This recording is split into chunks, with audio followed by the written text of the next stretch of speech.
मरुस्थल में एक प्राचीन व्यापार मार्ग था। कहते थे वहां रेत स्वयं प्रहरी है।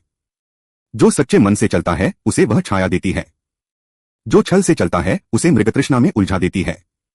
एक दिन एक कारवां उस मार्ग से गुजर रहा था। उसका नेतृत्व फरहान कर रहा था। बाहर से वह साहसी दिखता था, पर भीतर उसने व्यापार में धोखा देने की योजना बना रखी थी। दोपहर के समय दूर क्षितिज पर सुनहरी नगर की छवि दिखाई दी।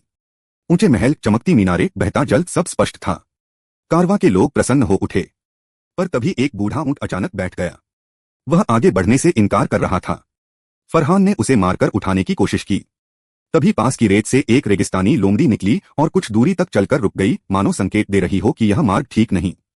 फरहान ने उसे अनदेखा किया। जैसे जैसे वे सुनहरी नगर की ओर बढ़े, रेत नरम होती गई। अचानक एक व्यापारी का पैर धंस गया। मीनारें धुंधली होने लगीं। जल की धारा रेत में बदल गई। उन्हें समझ आया यह मृगतृष्णा थी। आंधी उठी और पदचिह्न मिट गए। कारवां दिशाहीन हो गया।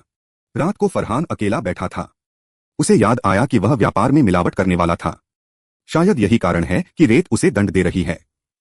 उसी समय वही लोमड़ी फिर दिखी। इस बार उसके पीछे एक छोटा सा रेगिस्तानी पक्षी भी था, जो बार बार चहचहाकर दूसरी दिशा में इशारा कर रहा था।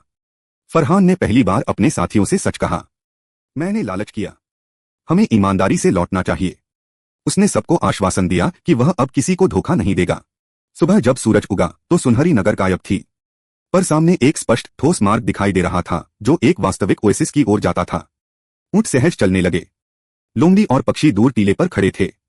फरहान समझ गया, मरुस्थल की रेत हर कदम का हिसाब रखती है। सीख है, मृगतृष्णा लालच को आकर्षित करती है, पर सच्चा मार्ग केवल शुद्ध इरादे से खुलता है। जैसा मन वैसा परिणाम।